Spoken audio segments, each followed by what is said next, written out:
Bojangles, Cajun filet biscuit. For breakfast, lunch, or dinner. Nothing compares to our signature Cajun spiced chicken breast filet on a made-from-scratch buttermilk biscuit. Breakfast so good, we serve it all day. Get the best chicken biscuit. The one, the only Cajun filet biscuit. For a limited time, get 2 Cajun filet biscuits for just $5. Bojangles, it's bow time.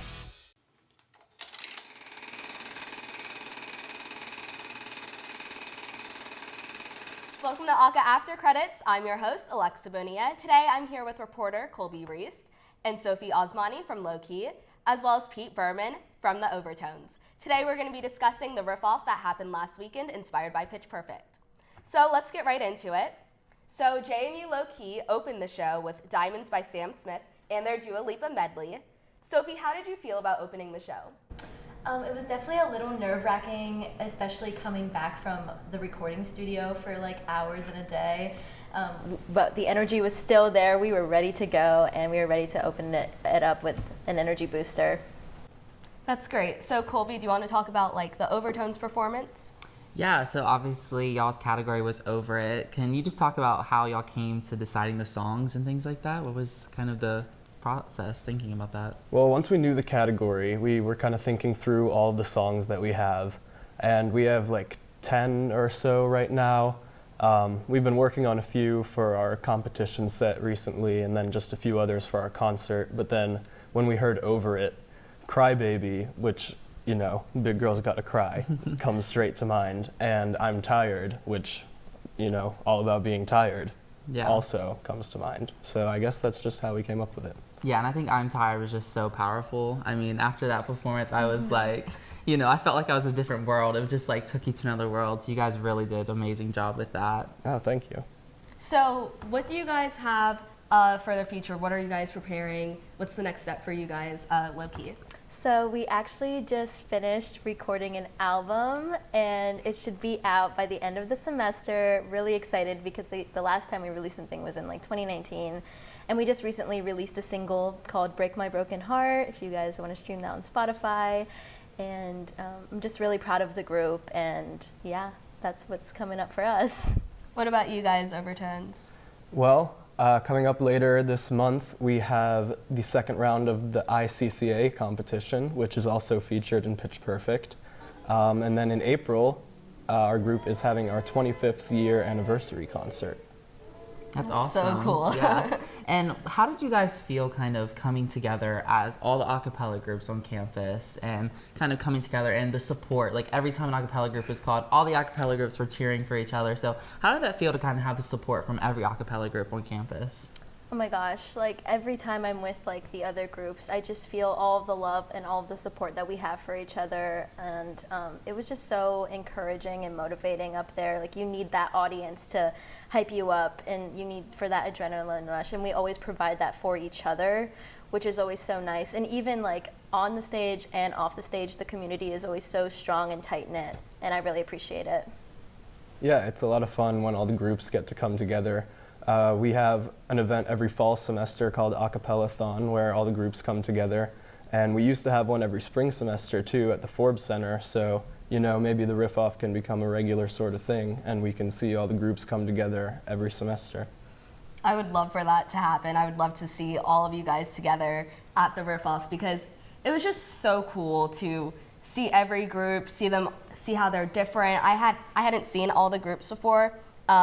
So it was very interesting to me to see that, and also your relationships with the other groups. I feel like that's really important. How would you guys describe your relationships with the other groups? I would say that they're all really supportive and positive and strong. We're always just like there for one another. We're always there to support and listen, and just like more than anything be a friend. And I think that's just speaks about what music can do with a community, and it really does bring people together. Sophie, I think you said it perfectly. Thank you. Now we're here with Angel Lonzon from Exit 245 and AJ Gossett from the Madison Project. So, and for Exit 245, in my interview with Grayson, he said that you guys really wanted to improve your stage presence, and I feel like you guys definitely did that. During one of the songs, the soloist did the Cotton-Eyed Joe in the middle of it, and I felt like that was so fun. It definitely got the audience involved. Some people started like standing up and doing it as well. How did you guys like prepare this? What was the preparation like? Specifically for Grayson and Garrett, who are the soloists for Brand New Man, they have a very close-knit relationship for them to do like funny, goofy things like that, and them two definitely have like very good stage presence when it comes to exit performing. But as a whole, we definitely like to use rehearsal time as a way to like act like we're actually on stage, and sometimes we'll be like, okay, you two will sit and watch us and like make sure that we're not just standing idle, and like we're actually like look like we're interacting with each other. So we don't want it to be like we're just like, you know, T-posing, standing alone on stage. We want it to, of course, like you said, like getting the audience interacted and stuff like that. So it's just a lot of like keeping each other in check, making sure that we're putting on a good show. Yeah, that's something I really noticed in your rehearsal. You guys weren't just standing in a circle and singing. You guys were like dancing. You guys were so into it, and I feel like that definitely came through in the Riff Off. For the Madison project, the category you guys had was throwbacks, and I think that was honestly my favorite category. Thank you. Because I feel like number one, everyone loves Life is a Highway. And you guys also performed No Diggity, which was in Pitch Perfect, featured in the Riff Off. And I think that definitely made the crowd excited. How did you guys choose which songs to sing? I think when it comes to the rep that we end up finding and then figuring out, oh, hey, what do we think works best for this category? It just depends on what we were thinking when we originally selected it. I think those songs have there's something about them and their energy that we just kind of love and that we want to bring out. And anytime we have somebody new that wants to solo or audition for a Madison project, we kind of get an understanding of their energy and what they think that they could do with this group. So those two songs, when they came to mind, and knowing our soloist, Jerick and Adam for Life is a Highway, and then so many others for No Diggity, just seeing their energy, it totally made sense. And I think it really clicked in the performance. And I think moving forward, if we do those songs again, hopefully it's just as kind of vibrant and exciting as it was then. Awesome. And then for both of you, how has like being in an a cappella group impacted your college experience? Obviously, it's something that's probably different from what a lot of people are involved in. It's so unique. So how has it kind of impacted y'all's college experience? For me, I'm a senior this semester, so it's kind of sad. But it's definitely like been like a whirlwind experience for me, because I didn't think I would audition for a cappella because I was an orchestra kid in high school, and I never liked to sing in public. But it's definitely given me like this newfound love for singing and being more confident in singing, and then as well as being a good performer. I had a solo like last year, and I didn't like singing, like being the center of attention, but it gave me more confidence in doing that. But it's also given me like a sense of friendship, a sense of brotherhood being around those people, because we're all like very different people, but when we come together, we click really well. And it makes me like value like all the other experiences that happen on JMU's campus. Like you don't know who everyone is, but like everyone is sure to find like their space. And what about for you, AJ? I'm just now realizing, Angel, that we have like a lot of the same high school background maybe, because I was totally in the same boat where prior to coming to JMU, I totally was like really big into orchestra, and singing in this type of environment was totally something new and a bit scary. I think besides that and what you mentioned, because I feel like so much of that resonates with me, it's kind of represented a sense of almost like a support system maybe, or finding this new group to really be able to rely on. Everybody is going to go through tough times or really fun times at their life, and being able to have those people by your side to reach out to and talk to is definitely always something that I appreciate, and I hope that others appreciate in a cappella. And I think when it comes to what I want to do with the group moving forward and what I love about the group moving forward, it's just how much we like continue to grow and how much we continue to kind of shape who we are, and then also shape who we know and what they are as well. Awesome. So what would you guys say to people that are considering joining an a cappella group? My number one piece of advice is to definitely don't be afraid. It can be a little intimidating with the process of auditioning, but it's also like, it's kind of low stakes in my opinion.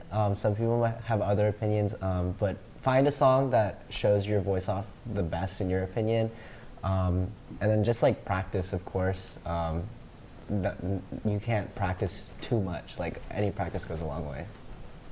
What about you? Kind of in the same vein, you just kind of got to go out there and do it. I think there is definitely like a confidence thing that you will have to get over, but once you're out there and once you kind of, you know, sing the songs that you want to sing and that you enjoy singing for others, I think the audition process is something that you'll come to love. If you get callbacks and end up with a group, whoever it is that you end up usually, like, you'll end up loving them and they'll feel like the best fit. So just being willing to take that chance and say, oh, hey, maybe I could do this and maybe I could be kind of part of this community is something that I would definitely recommend to anybody thinking about it. So are you guys preparing anything else? Like, what else do you have coming up this semester or maybe next year? So we have some things coming up, but I probably shouldn't talk about them. So they'll be a secret for now, but if you follow us on our Insta or on other social media, you'll definitely see stuff soon. Besides that, I mean, last semester we just released an EP called All at Once, which you can stream on Spotify, and it sounds fantastic. At the moment, besides that, just kind of have to wait and see. What about you? So I don't know if I have anything mysterious to tell, but we're having a concert this semester in April, end of April, and then like the Overtones, we have our 25th year anniversary next fall, which I'm looking forward to because I'll be coming back as an alum. And then I don't really know anything super exciting coming up right now, but yeah. That's so cool, guys. Thank you both for joining us today. Make sure to check out the acapella story I did last week, and thank you guys so much. Thanks for watching.